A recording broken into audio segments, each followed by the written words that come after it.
Praise the lord. హల్లెలూయా. మన ప్రభువును రక్షకుడైన యేసుక్రీస్తు శక్తి కలిగిన నామంలో ఈ ఉదయకాల శుభాకాంక్షలు.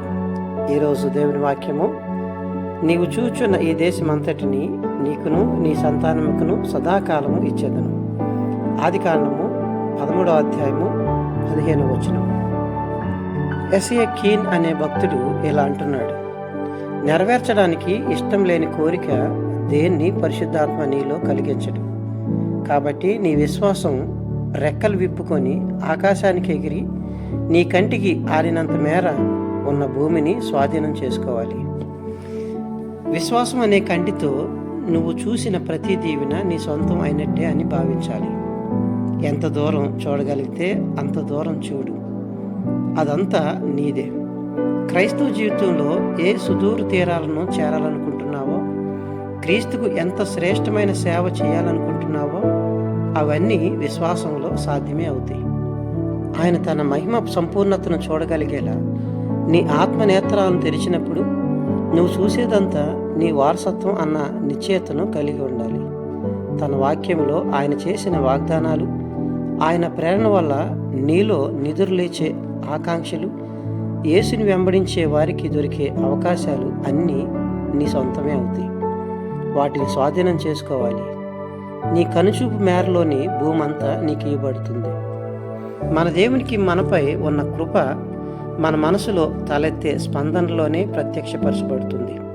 ఉదాహరణకి చూడండి, చలికాలం ముంచుకు వచ్చినప్పుడు ఎక్కడో ఉన్న పక్షి వెచ్చదనం, సూర్యరశ్మి కోసం ఖండాలు, సముద్రాలు దాటి దక్షిణ ప్రాంతానికి వలసపోవాలన్న జ్ఞానాన్ని దేవుడు వాటి అల్పమైన మనసులో ఉంచుతున్నాడు. అవి ప్రయాణం ప్రారంభించాక వాటికి ఆశాభంగం కలగడం దేవునికి ఎంతమాత్రం ఇష్టం లేదు. వాటికి ఆ ఆలోచన ఎలా ఇచ్చాడో అలానే వాటి గమ్యంలో మృదువైన పిల్లగాలి, ప్రకాశవంతమైన ఎండను సిద్ధం చేస్తాడు. క్రేన్ అనే పక్షులు రష్యాలోని సిబీరియాలో మంచు చలిగాలులు ప్రారంభం కాగానే దాదాపు 10,000 కిలోమీటర్లు ప్రయాణించి భారతదేశంలోని కొల్లేరు అనే ప్రాంతానికి వలస వస్తాయి. ఇక్కడికి రావాలన్న జ్ఞానం ఆ పక్షులకి దేవుడే ఇచ్చాడు. అలానే ఇక్కడ వాటి కోసం ఆహ్లాదకరమైన వాతావరణాన్ని కూడా సిద్ధపరిచాడు. పరలోక సంబంధమైన నిరీక్షణతో మన ఆత్మను వెలిగించిన దేవుడు ఆ ఆశ వైపునికి మనం వేగిరపడే సమయంలో మనల్ని ఎంతమాత్రం కూడా మోసగించడు. వాటిని అనుగ్రహించలేకుండా ఆయన చెయ్యి ఎప్పుడు కూడా కురుచు కాలేదు.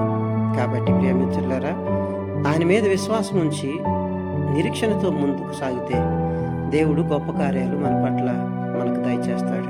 అట్టి కృప దేవుడు మనందరికీ దయచేయను గాక. ఆమేన్. తల వంచినట్లయితే ప్రార్థన చేసుకుందాం. మమ్మల్ని మిక్కిలిగా ప్రేమించిన యేసయ్య, మీకు వందనాలు. ఈ ఉదయకాల సమయంలో మిమ్మల్ని ధ్యానించే భాగ్యాన్ని తండ్రి మాకు దయచేశారు. మరొక నూతన దినాన్ని మా జీవితాల్లో ప్రవేశింపజేసి మీ కృప దీవులతో తండ్రి నింపుతున్నందుకే మీకు స్తుతులు స్తోత్రాలు చెల్లిస్తున్నాం.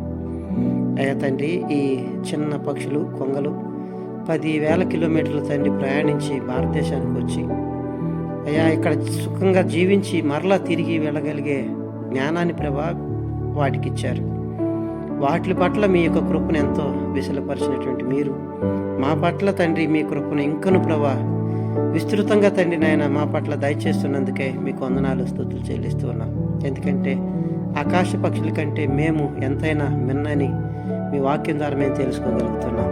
కాబట్టి తండ్రి, ఈ రోజంతా కూడా తండ్రి మీ దేవుని ఆశీర్వాదాలతో మమ్మల్ని నింపి నడిపించమని మిమ్మల్ని వేడుకుంటున్నాం. అలాంటి అడ్డంకులు, శోధన, బాధలు, అపాయాలు తండ్రి, ప్రమాదాలు రాకుండా ఈ దినమంతా కూడా తండ్రి మీ కాపుదల భద్రతలో కాపాడి ఈ దిన దేవులతో మమ్మల్ని దీవించి ఆదరించమని యేసుక్రీస్తు నామములో అడిగి వేడుకొంచున్నాము తండ్రి. ఆమేన్. ప్రభు మనందరినీ బాగా దీవించును గాక. మీ గాడ్ బ్లెస్ యు ఆల్.